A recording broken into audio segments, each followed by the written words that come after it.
What's up, everybody? Bold Outdoors here. I am gonna try, it's raining right now just a little bit. I think it's gonna quit. I hope it does. But we're gonna go through here to the honey hole real quick, and we're gonna see if we can't catch us a big old catfish. Let's do this. It ain't hard to get back here. You just gotta make it through a little bit of woods. Kind of cut a trail through some of it,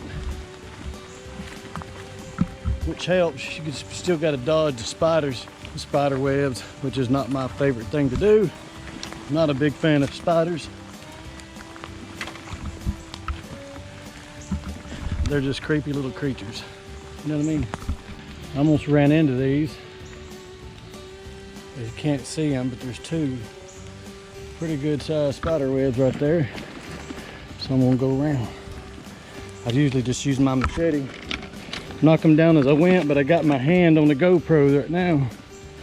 So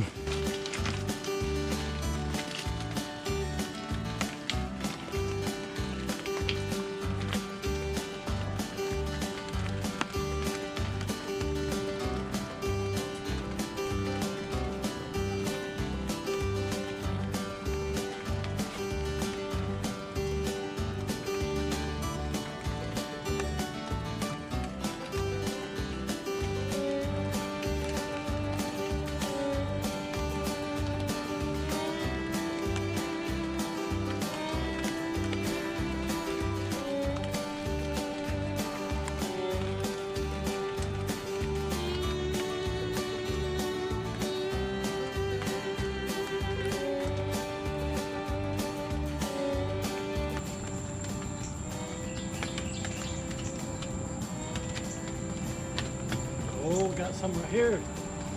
Something just came to me.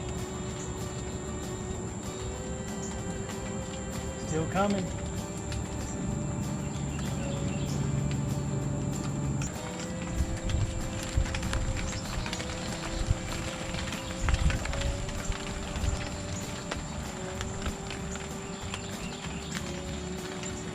I don't know.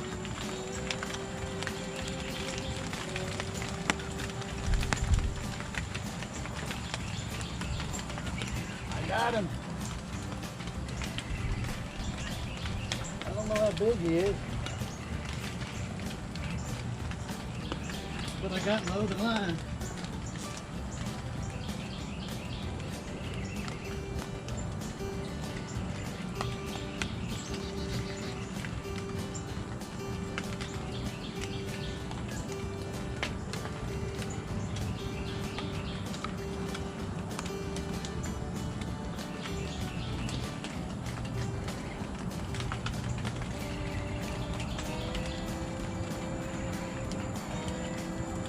Oh, I got another one. Oh, I got a big old flat. I got a double whammy. Hang on. Hang on.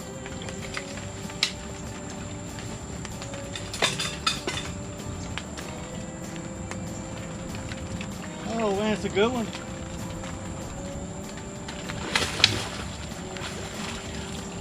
That's a good one.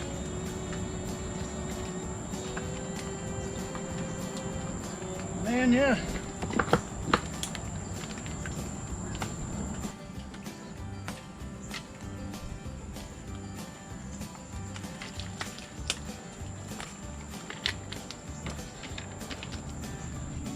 Ain't bad.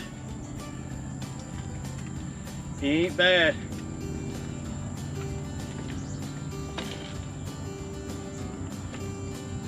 So what we're gonna do is we're gonna put some cornmeal. I just use self-rising cornmeal. Add you a little bit. I'm talking like maybe a third of what you had in the cornmeal. Make that flour. I'm just using all-purpose flour with self-rising cornmeal. There'll be enough of each one. Just mix it up good. And what I got over here on the side is the fish. And I got them sitting in some buttermilk. So we'll mix this up a little bit to make sure that that's good. I like to add some salt. Just put what you like, because I mean it's just the crust. This is just a crust. Add you some black pepper. You want lots of black pepper. I'm telling you, you'll like it. Add you a little bit of garlic powder in there, some paprika, and then throw you some Old Bay. Old Bay seasoning's got all kinds of good stuff in it. That's what you want. Mix it up good. It didn't even change the color. You know what I'm saying? You can't even tell you got it in there. But it's in there. So we're gonna do, I could take a little bit of milk, throw you some flour in there, some of your dry mix. It don't matter, it ain't gotta be perfect. This is just to test your liquid, test your oil, you know what I'm saying?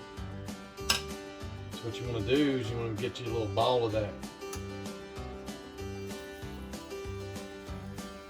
See that? Oil's ready. That's what you want. Also to let you know that I spared y'all the cleaning of the fish just because, you know, it's a new channel. I don't need a bunch of haters getting mad because of how you clean the fish and blah blah blah. Because I didn't need no haters on there saying, oh, you're mean to the fish. You know what? Well, guess what? Them burgers you eating, they killed that cow. They cut the muscles out. That's what you're eating. That's what I did. I just did it. I spared y'all everything. We're gonna cook this. We're cooking in the cast iron skillet. I got it hot. It showed you that it was hot with the oil popping like that. Yeah, you don't need it popping, but you need it to be, as soon as you put it in there, you want to see it start to slowly cook the little mixture that you made, you know what I mean? All right, so what we're gonna do now is we're gonna take fresh fish, immediately put it in the flour. You don't want to flour these and batter these until you know they're going in. When they do, when you know you're putting them in, then that's when you put the batter on them. You don't want to do it beforehand. You want to do it when you're going to cook them. I had to cut them down a little bit. It wasn't a little fish. It wasn't the biggest fish, but it wasn't a little bitty one. I wanted to make sure I had enough to feed everybody, you know what I mean? You always want to make sure you got enough fish to feed everybody, because you start cooking fish, that's one way to make somebody mad is don't have enough. But some of that belly meat right there, there's a lot of belly meat on those flatheads. You want to make sure you get all that belly meat off of it. Otherwise, you're just wasting the fish you caught. You don't want to do that. You don't want to waste nothing. What I have over here is some baked beans, and right here is going to be some fried corn. All you do is heat some butter up in it, get it boiling good, and then you, once it boils down a little bit, you add a little bit extra butter and you put some flour in there and it'll fry it up. I can get one more piece in there. I don't want to crowd the pan, but you want to make sure that you're utilizing the whole thing. Now we just let those crisp up. So it's going good. You just want to take them, flip them about halfway through. You don't want to mess up your batter like I just did. I done flipped a couple of those other ones, but that's all right. So I'm already starting my beans, and if you've already started your beans, what you want to do is give them a little bit of salt. They got their maple curry with some bacon. And go ahead and salt your corn and everything. Salt is just a flavor enhancer, unless you add more. And then after that, crack you some fresh black pepper in it. Always after I crack it, there's always a little left over that you crack. You want to get that out of there. The small stuff will drop. Give everything a stir. But remember, salt can be added to sweet stuff. Even if it's a sweet type of food, salt can still be added to it, because it's just going to make the flavor of what you got in there more prominent. All right. So don't be scared to put salt in your sweet stuff when you're cooking it, because all it's going to do is enhance the flavors. Now if you add too much, it becomes salty. This fried corn here ain't no big deal. You can add a little extra salt. It'll cook down. You're going to add some flour to it in a little bit, but other than that, it's fine. But on the beans, you want to make sure you don't add too much salt, because it's sweet and you want it to stay a little sweet on those baked beans. This fish is almost done, so I'm going to take this fish. I like to let my oil drain back in there a little bit. And I'm going to get the ones that are done out of here. Remember, when you put them in this pan over here, in your spot where you're letting them sit, you want to make sure you give them a little bit of salt right after they come out. Or any other seasoning you want on them. I put my seasoning in before, so I don't have to worry about it. This is where you can add your Old Bay seasoning or whatever if you wanted to, or any kind of seasoning salt, kind of Cajun seasoning, whatever. Then we're just going to load this pan back up and let it go. When you're getting your flour on it, make sure to shake it off a little bit. That way you're not just throwing a bunch of extra flour in your pan. You can add some onion powder as well. I did add some onion powder. I didn't say it on there, but I did. I cut the camera off and I wasn't done, so, but you want to add a little extra of that too, it's fine. It'll make it better. Just want to make sure that it cooks. When as soon as you put it in there, it starts cooking. Also, excuse me, I also got barbecue chicken in the oven because my old lady don't like fish. That's a shame, but that is what it is. But make sure she got something to eat. If your girlfriend or your wife don't like fish, you better make sure you got something else to eat. I'm gonna tell you, and I'll show you that barbecue chicken when I'm done. I took chicken thighs. She likes chicken breast, but that's what she bought and that's what she laid out. So I took chicken thighs and I cut 3 or 4 strips in them. The strips, it's got bony and skin on them. Put seasoning salt on them, some garlic powder, onion powder, parsley. And then after they cook at 400 degrees for about 15-20 minutes, put it on 350 and cover it in barbecue and put it back in there. Let it sit. It'll cook slower a little bit and it's gonna be juicy. It's gonna be juicy, juicy. And this is one of them cheek muscles right here. I can tell by the way it's shaped. This is gonna be tender. I'm setting that to the side. That's another cheek muscle right there. Those are good on the mops. Oh dang, what are you doing, dude? Come back. On them mops and flatheads, shovelhead, mudcats, mudheads.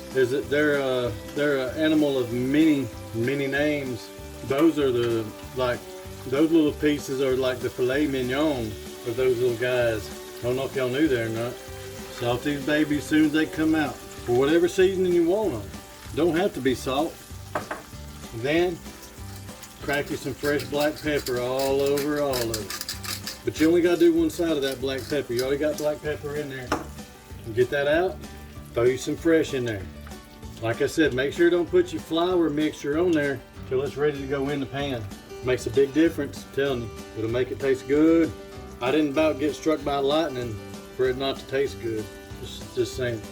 Some of that belly meat, a lot of belly meat. I'm telling you, everybody goes for them fillets, but I'm here to tell you, the fillets ain't where it's at. That belly meat is tender. It's good. This is one fish. He wasn't too big, but there's a lot of meat on him. When you got a big family, you want to make sure you get all the meat off your fish. Don't waste your fish. This was a gift. All I did was go out and catch it. God put it there. All I did was go out and catch it. Something else you want to do, guys, when you got a woman at home, make sure you wash them dishes as you go. If you wash the dishes as you go, you won't be leaving a mess. And then when you get done cooking, get up all the flour off the counter, all the cornmeal, get all of it up. Because I'm telling you, they're going to be pretty ill if you don't. See, that corn over there is about to be boiling. It was boiling now until I stirred it. And that's what you want. You want that corn to boil. Then you're going to add some flour and butter. Butter first, and then add your flour to it after that. Get it going good though. Get it boiling good before you put the flour in. Little pieces off the cheeks. That's the filet mignon of the catfish. I ain't even gonna tell the kids they in here. I'm gonna tell you that right now. They'll be like, oh, I got a big old piece of fish. You did. You didn't get that cheek though. You can see it, corn is boiling now. That's what you want. You want it to boil down a little bit though. You need a little bit of juice in there because you gotta have something to turn that flour into a dough. And then that dough fries on the bottom with that butter when you add the butter. That's it on the catfish. Now we got this corn going. We're gonna let it boil down just a little bit longer. Let's add you a couple or 4 or 5 tablespoons of butter. Anywhere between 2 and 8 tablespoons, your choice.